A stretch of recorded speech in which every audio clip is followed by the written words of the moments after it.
Hello friends, myself Gaurav and you are watching success prime. दोस्तों, बहुत ही दिनों के बाद आज हम एक नए प्रकार के अलग ही टॉपिक पर बात करने वाले हैं, जो कि है बीएड। ठीक है, बीएड क्या होता है। ठीक है, और आज के इस वीडियो में बेसिकली हम बात करने वाले हैं बीएड क्या है और टीचिंग से रिलेटेड कौन कौन से और भी कोर्सेस होते हैं उन पर भी बात करेंगे। और एक सबसे बड़ी इंपॉर्टेंट चीज़ जो कि क्या बीएड से रिलेटेड जो भी धारणाएं और मान्यताएं बनी हुई हैं कि बीएड आजकल कई लोगों का ऐसा मानना है, अगर किसी भी आप ग्रामीण क्षेत्रों में जाएंगे तो वहाँ पे लोग कहते हैं कि बीएड जो है वो एक तरह से पैसे की बर्बादी कही जाती है। तो क्या इसके पीछे रियलिटी है। ठीक है, बीएड आपको कहाँ से करना चाहिए, कहाँ से नहीं करना चाहिए, कितने का होता है और कौन कौन सी यूनिवर्सिटी कराती हैं, यानी बीएड से रिलेटेड जितनी भी चीज़ें हैं उन सभी चीज़ों पर आज के इस वीडियो में हम डिस्कशन करने वाले हैं।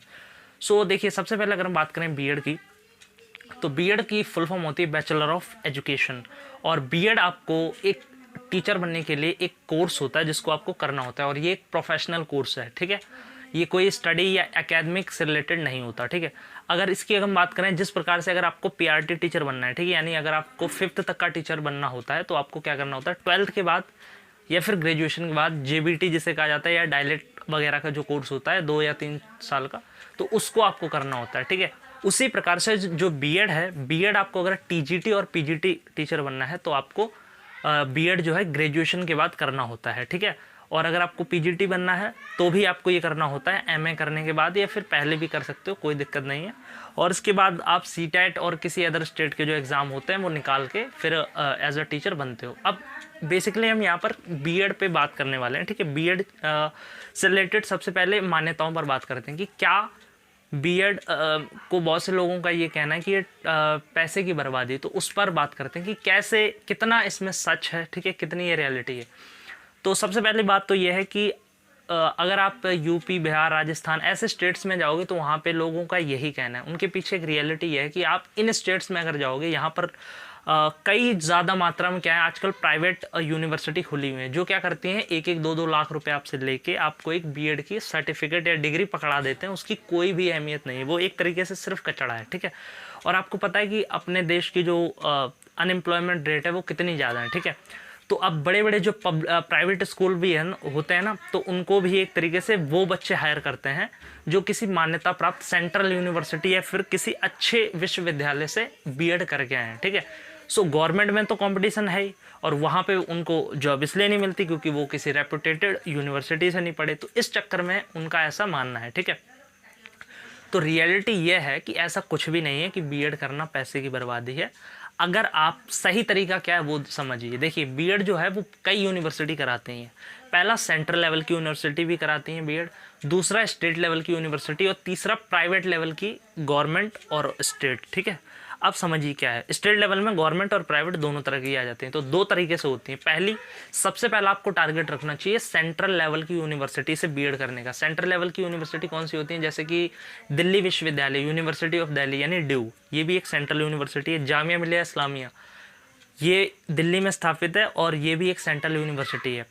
और जैसे अगर हम बात करें, बनारस हिंदू विश्वविद्यालय बीएचयू हो गया। ठीक है, और ऐसे करके पूरे ऑल इंडिया लेवल पे कुछ गिनी चुनी सेंट्रल लेवल की यूनिवर्सिटी हैं जो बीएड कराती हैं। ठीक है, तो आपको खासकर जो 2-3 मैंने बताई यही पॉपुलर हैं ज़्यादा। तो इनका क्या होता है, हर साल एंट्रेंस होता है। ठीक है, तो आपको इन पर फोकस करना चाहिए। अगर आप यहाँ से क्या होता है, इनके फॉर्म्स आते हैं, आप फॉर्म भरते हो। ठीक है, फिर एक पर्टिकुलर टाइम के बाद इनका एंट्रेंस होता है। जो बच्चे एंट्रेंस क्लियर कर लेते हैं, लेकिन यहाँ पर क्या है, लिमिटेड सीटें होती हैं, सीटें बहुत कम होती हैं, कंपटीशन ज़्यादा होता है। ठीक है, तो आपको मेहनत करनी पड़ती है और फीस भी यहाँ मिनिमम होती है। ठीक है, तो अगर हम ड्यू की ही बात कर लें तो ड्यू में अराउंड 15,000 के अराउंड आपका 2 साल का बीएड का चार्जेस होता है, यानी 15,000 रुपये में आपका बीएड कंप्लीट हो जाता है 2 साल का। और वहीं अगर आप प्राइवेट करते हो तो 1.5-2 लाख रुपए लग जाते हैं। ठीक है, और जितने भी सेंट्रल यूनिवर्सिटी हैं सबकी जो फीस भी होती है वो यही रहती है, चाहे जामिया हो, ड्यू हो, बीएचयू हो, कोई भी हो। ज़्यादा से ज़्यादा 15, 20 या 25,000 के अराउंड आपका पूरा बीएड कंप्लीट करा दिया जाता है। ठीक है, और सबसे बड़ी चीज़ ये है कि आपको जो यहाँ पर एक तरह से वे ऑफ टीचिंग जो सिखाई जाती है, ठीक है, टीचिंग मेथड सिखाया जाता है, टीचिंग स्किल्स सिखाई जाती हैं, वो बहुत ज़्यादा आपके लिए लाभकारी होती हैं। ठीक है, जो आपकी एक तरह आपको एक प्रभावशाली शिक्षक बनाते हैं। ठीक है, तो यहाँ पर सबसे इम्पोर्टेंट चीज़ है कि जॉब की अगर हम बात करें तो अगर आप इन यूनिवर्सिटी से करते हैं अपनी जो बीएड है, तो आपको प्लेसमेंट बड़ी जल्दी मिल जाते हैं, ठीक है। क्योंकि यहाँ क्या होता है, जो लास्ट ईयर होता है तो जितनी भी प्राइवेट स्कूल हैं, ठीक है, बड़े बड़े प्राइवेट स्कूल जो भी होते हैं, दिल्ली हो या कोई अदर स्टेट से, अगर आपने सेंट्रल यूनिवर्सिटी से किया है तो वहाँ पे स्कूल्स आते हैं, आपका बाकायदा इंटरव्यू लेके डायरेक्ट आपको जॉब मिल जाती है। और साथ में गवर्नमेंट जॉब भी, अगर कहीं भी आप जाते हो आगे फ्यूचर में, गवर्नमेंट में जाते हो या प्राइवेट में जाते हो, तो आपकी उस डिग्री की वैल्यू होती है। अगर आपने बीएड ऐसे यूनिवर्सिटी से किया है जो सेंट्रल है, तो वहाँ पर आपसे ज़्यादा कुछ नहीं करेंगे, बस आप एक बार नाम पढ़ लिया तो वो समझ जाते हैं कि ये कहीं ना कहीं एक सबसे भीड़ से अलग है व्यक्ति, ठीक है, तो उसको प्रायोरिटी पहले दी जाएगी, ठीक है। तो ये फ़ायदा आपको एडवांटेज हर जगह मिलेगा अगर आप किसी सेंट्रल यूनिवर्सिटी करते हैं, जल्दी प्लेसमेंट मिल जाएगी। अगर प्राइवेट सेक्टर में देखो, गवर्नमेंट में तो खैर पता ही है आपको, थोड़ा पढ़ना पड़ता है, आगे कंपटीशन है, लेकिन उसमें भी कहीं ना कहीं आपको एडवांटेज मिलता है, प्रायोरिटी मिलती है, ठीक है। तो रियलिटी यही है कि आपको टारगेट रखना चाहिए एक सेंट्रल यूनिवर्सिटी में एडमिशन का। और ऐसा कहा जाता है कि अगर आप सेंट्रल यूनिवर्सिटी से बीएड कर लो तो 99.99% चांस है कि आप बेरोजगार नहीं रहोगे, कहीं ना कहीं आप सेटल हो ही जाते हो, चाहे गवर्नमेंट हो, चाहे प्राइवेट हो, या गेस्ट टीचर हो, या किसी ना किसी प्रोफेशन में, किसी ना किसी टीचिंग के लाइन में कहीं ना कहीं आप सेटल हो ही जाते हो। अगर हम यहीं पे बात करें स्टेट लेवल की कुछ यूनिवर्सिटी हैं, जैसे कि अगर हम दिल्ली की बात करें तो दिल्ली में आईपी यूनिवर्सिटी है, ठीक है। तो आईपी यूनिवर्सिटी क्या होती है, ये भी स्टेट लेवल की है, लेकिन इसमें भी कुछ गिने चुने कॉलेजेस हैं जो क्या आते हैं बीएड कराते हैं, लेकिन हालांकि इसकी भी वैल्यू है, लेकिन मैंने कहा ना सेंट्रल जितनी वैल्यू इनकी नहीं मानी जाती, ठीक है। यहाँ पे फीस बहुत ज़्यादा पड़ती है, आपको 50,000, 60,000, 1 लाख, 2 लाख, सीटें यहाँ बहुत होती हैं। इनका एंट्रेंस उनके मुकाबले ईजी होता है, यहाँ पर एप्लीकेशन फ़ीस ज़्यादा होती है, 2 साल का जो आपका फ़ीस होगी वो भी बहुत ज़्यादा होती है, ठीक है। फैसिलिटी आपको उनकी बजाय यहाँ पर मिलेंगी, लेकिन प्लेसमेंट में वही मैंने कहा, जॉब प्लेसमेंट में थोड़ी ना कहीं दिक्कत आती है, ठीक है। और तो ये रहता है इनका, स्टेट लेवल का उतना मान्यता नहीं है जितने की सेंट्रल यूनिवर्सिटीज़ की रहती है, ठीक है। आईपी में तब बच्चा ट्राई करता है जब सेंट्रल में उसका कहीं ना कहीं नाम ना है, ठीक है। और इसके अलावा अगर हम जैसे देखें यूपी बीएड के भी फॉर्म निकले थे, तो यूपी की जितनी सेंट्रल और जितनी भी अपनी स्टेट और सेंट्रल की उनके लिए भी एंट्रेंस हो रहे हैं, ठीक है। तो उसमें सेंट्रल भी हैं कुछ और स्टेट लेवल की भी कुछ यूनिवर्सिटी हैं, ठीक है। तो उनका भी आप फॉर्म भरो। अब अगर मैं यहाँ पर ओवरऑल आपको चीज़ें क्लियर हो गई होंगी कि अगर आप किसी सेंट्रल यूनिवर्सिटी से, ठीक है, अच्छी रेपुटेटेड जगह से बीएड करते हैं तो आपको उसका एडवांटेज मिलेगा और कहीं ना कहीं आप सेटल ज़रूर होगे। और ऐसे ही जो बहुत सी अब मैंने बताया स्टेट लेवल की जो गवर्नमेंट है उनमें भी तुम्हारे चांस रहते हैं कि कहीं ना कहीं आपका हो जाएगा, उसकी भी वैल्यू है अगर स्टेट लेवल की किसी गवर्नमेंट से करते हो आप। लेकिन स्टेट लेवल की कुछ प्राइवेट भी बहुत ज़्यादा खुले हुए हैं, जैसे यूपी बिहार, हर स्टेट में प्राइवेट खुले हैं। अगर वहाँ से आप करते हो तो वहाँ से बिल्कुल भी ना करें, और करने की सोच रहे हो तो बिल्कुल भी वहाँ से मत करें, क्योंकि उस डिग्री की कोई भी वैल्यू नहीं होती है, ठीक है। अगर आपको ट्राई करना है तो पहला टारगेट रखो सेंट्रल यूनिवर्सिटी और दूसरा स्टेट। इसके अलावा अगर नहीं होता है तो उन चीज़ों में पैसा वेस्ट करना फिर कहीं ना कहीं बेवकूफ़ी, और वही आज के 90% स्टूडेंट करके बैठे होते हैं, या प्राइवेट कॉलेजेस से डिग्रियां खरीद लेते हैं और फिर उसकी कोई अहमियत नहीं है, ठीक है। तो ये थी सारी चीज़ें, ये थी एक्चुअल रियलिटी, ठीक है। तो ये चीज़ें क्लियर हो गई आपको। अब अगर मैं बात करूँ कि इन चारों में सबसे एक रैंकिंग अगर हम रखें तो किसको पहले प्रायोरिटी दें, तो सेंट्रल यूनिवर्सिटी में पहली प्रायोरिटी, सबसे पहला टारगेट आपको रखना चाहिए ड्यू का, ड्यू बीएड, ठीक है। दिल्ली यूनिवर्सिटी जो बीएड कराती है, इसके फॉर्म अभी निकले हुए हैं, ठीक है।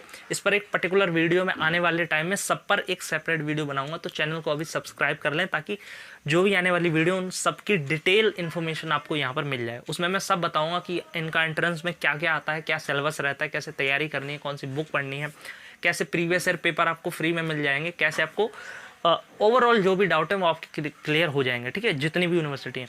तो रैंकिंग में बात करूं तो पहला टारगेट आपको ड्यू रखना चाहिए कि मेरे को पहला टारगेट आपका ड्यू, ठीक है। दूसरे नंबर पे सेंट्रल यूनिवर्सिटी या जामिया का प्रयास करो आप कि जामिया में कहीं ना कहीं आपका नाम आ जाए, ठीक है। तीसरी प्रायोरिटी आप रख सकते हैं अगर दिल्ली से आप तो आईपी को रख सकते हैं, ठीक है। और चौथी प्रायोरिटी अगर आप यूपी या अदर स्टेट से हो तो चौथी प्रायोरिटी पर आप यूपी बीएड को भी रख सकते हैं, ठीक है। तो ये 4 है, इन पर आप फोकस कर सकते हो और उन पर मैं खुद फोकस कर रहा हूँ, ठीक है। तो रैंकिंग के मुकाबले अगर हम देखें तो ये चारों चीज़ें रह सकती हैं, ठीक है। ओवरऑल सभी पैमानों को रखते हुए फीस, प्लेसमेंट, फैसिलिटी और जो भी चीज़ें होती हैं, ठीक है, वहाँ पर क्या सिखाया जाता है, किस तरीके से पढ़ाया जाता है, सारी पैमानों के आधार पर ये मैंने रैंकिंग बताई है। पहले नंबर पर ड्यू, दूसरे नंबर पर जामिया, तीसरे नंबर पे आईपी और चौथे नंबर पे यूपी वगैरह कि या अदर स्टेट की जो होती हैं उनको रख सकते हो, उसमें भी गवर्नमेंट, नॉट प्राइवेट, ठीक है। तो ये थी चीज़ें। अब मैंने आपको बता दिया कि सबकी जो सेपरेट वीडियोस हैं वो आने वाले टाइम में मैं बना दूंगा, ड्यू बीएड की अलग, जामिया की अलग। और आपको बता दूं कि ड्यू बीएड के अभी फॉर्म चल रहे हैं, निकले हुए हैं, तो उसका फॉर्म अगर आपको भरना है तो भर दें। जामिया के फॉर्म ऑलरेडी आई थिंक 12 मई तक की लास्ट डेट थी, वो अब निकल चुके हैं, ठीक है। और आपको पता भी होगा, और जो हमारे यूपी बीएड के थे वो भी 15 मई को 15 मई तक डेट थी, वो भी 1-1.5 महीने चले फॉर्म। और जो हमारा आईपी के भी फॉर्म बहुत पहले ही निकल चुके थे, ठीक है। तो हालांकि उस टाइम मैं सोच रहा था वीडियो बनाने की, लेकिन I have no time, that's why I am not making this video, ठीक है। तो अब मैं ये सोच रहा हूँ कि मुझे जहाँ तक पता है, आप अगर थोड़ा बहुत भी इन चीज़ों में इंटरेस्टेड होगी तो आपको अपडेट तो पता रहती होगी कि कब फॉर्म आ रहे, कब जा रहे हैं, ठीक है। तो आपने फॉर्म जरूर डाला हुआ इनमें से किसी में, आईपी में या जामिया में या ड्यू में या यूपी में। तो इन चारों की सेपरेट वीडियो, चारों की सारी डिटेल जो होगी आने वाले टाइम में इसमें अपलोड कर दी जाएगी, ठीक है। तो ये थी सारी चीज़ें। और अब भी अगर आपका कोई डाउट रह गया तो हमें कमेंट में कमेंट करें, ताकि हम उसका तुरंत रिप्लाई करें, ठीक है। और सो ये थी आज की वीडियो। अगर आपको ये वीडियो अच्छी लगी तो इसे लाइक करें, हमारे चैनल को ऐसी वीडियोस की सबसे पहले लेटेस्ट अपडेट पाने के लिए सब्सक्राइब कर लें, ठीक है, ताकि जो भी वीडियो मैं अपलोड करूं वो सबसे पहले आप तक